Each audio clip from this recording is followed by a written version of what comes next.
Lorsqu'on aborde le concept de l'éducation pour l'inclusion, il faudrait considérer les points suivants. Le droit à une éducation équitable et de qualité comme fondement des sociétés plus justes et pacifiques.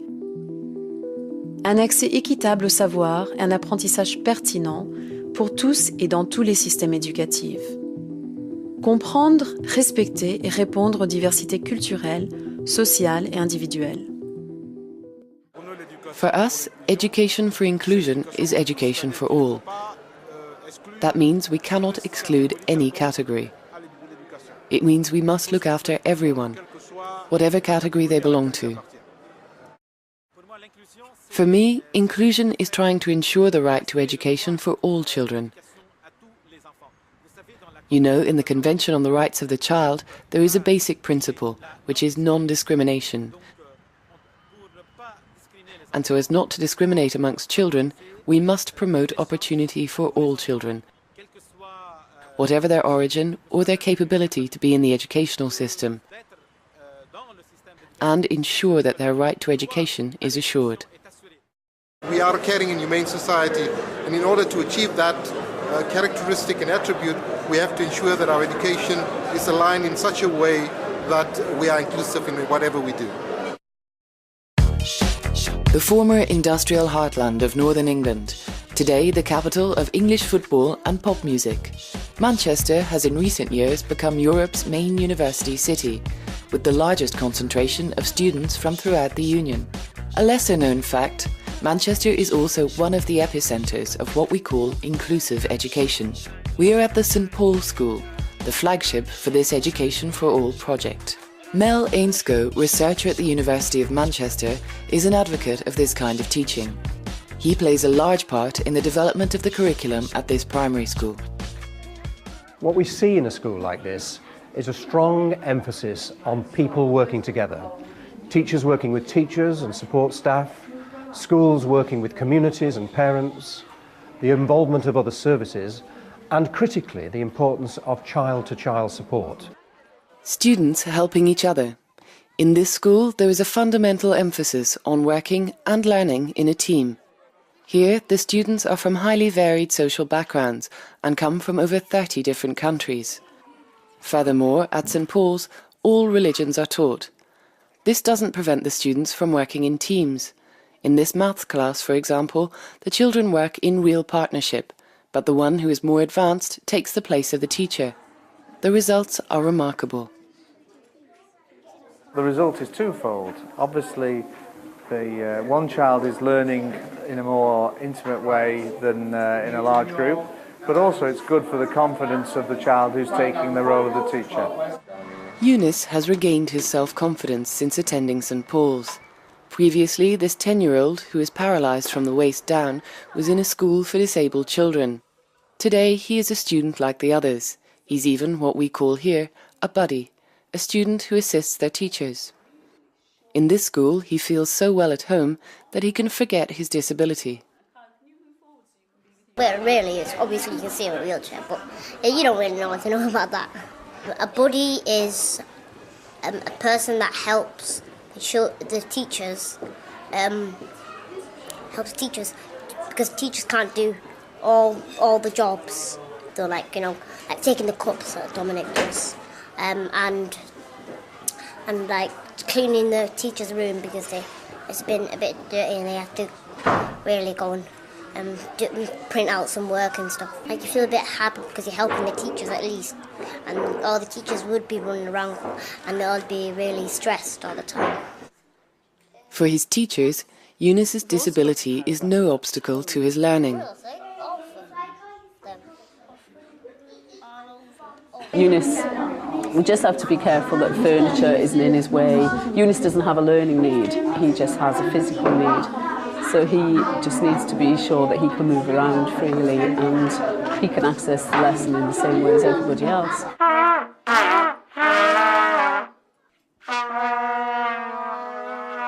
when I'm older, I want to like help children with disabilities and stuff, because you learn about them, not just about yourself as well.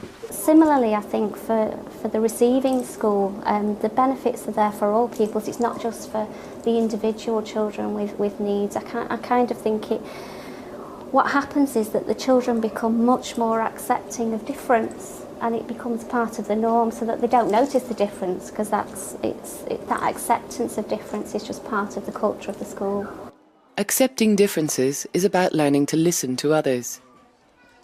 Here at St Paul's, student councils are organised. Each of the students gives their opinion on the concrete problems of life at the school. Today, the problem is bullying. So we have one about standing about bullies. So now our school council will discuss how to make an expanse on standing up to bullies. So have you any ideas? Yeah. So maybe like we have a few teachers around, because then when like we have a teacher in every area, so they can come have a look around the area to see if there's any bullying. Can we have a bully stop, like where there's like a table with when stress balls, so when they get angry they can just come and squeeze them with a few teachers there to make sure no one messes around with them. We could have like a bench with the play, you know, like the play pals that we're gonna have. And say if someone sat there, they could like try and cheer him up, and one of the play pals might go and play with him if they got no one to play with. That's a very good point. Yeah, we could do that. At St Paul's, the school tries to instil the values of responsibility and autonomy from the earliest age. In order to do this, a number of educational activities are open to them at nursery school level, from natural sciences to drama, as well as art and learning to write.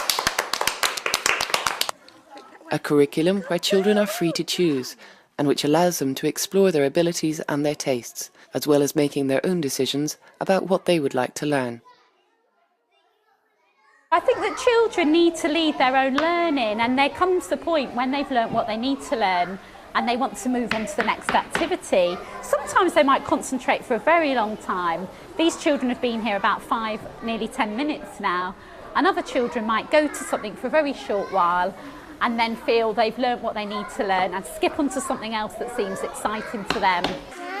In this school, the high level of fulfilment of the children is the result of close cooperation between teachers and parents, to the degree where some parents provide very concrete assistance to the teachers by taking part personally. This mother is quite happy to give up some of her time to come to class. The objective is to observe, dialogue and learn in order to reproduce some of the teaching techniques at home. If you have children here, or children in any school, at least you can take it home and you kind of know how to teach them, and you know what's being taught, and you see how much they learn. You know, I look at my boys and see the improvement they've made since they've started, and it's brilliant, and I enjoy it as well.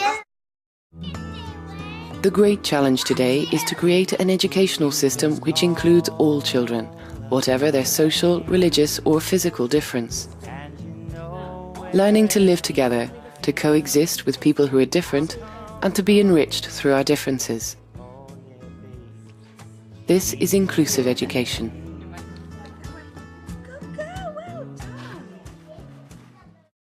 Basically, you're all different, but you're all special in your own way.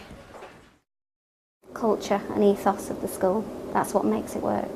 I think that is the bottom line. Where it works really well, it's because it is just part of the bones of the school. If you want other children to be as clever as you have to give a little bit of money, at least, like £1 or something like that.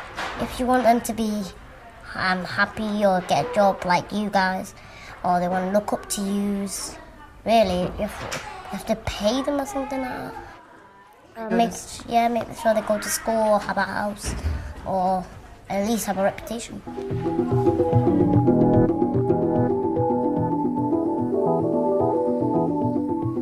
Afin de faire progresser ce domaine, nous avons besoin des éléments suivants. Une réflexion sur la conception élargie de l'éducation pour l'inclusion, conduisant à des sociétés inclusives. Promouvoir la tolérance et inciter à la prise de conscience. Promouvoir des changements éducatifs et curriculaires pour progresser dans la réalisation des objectifs de l'EPT.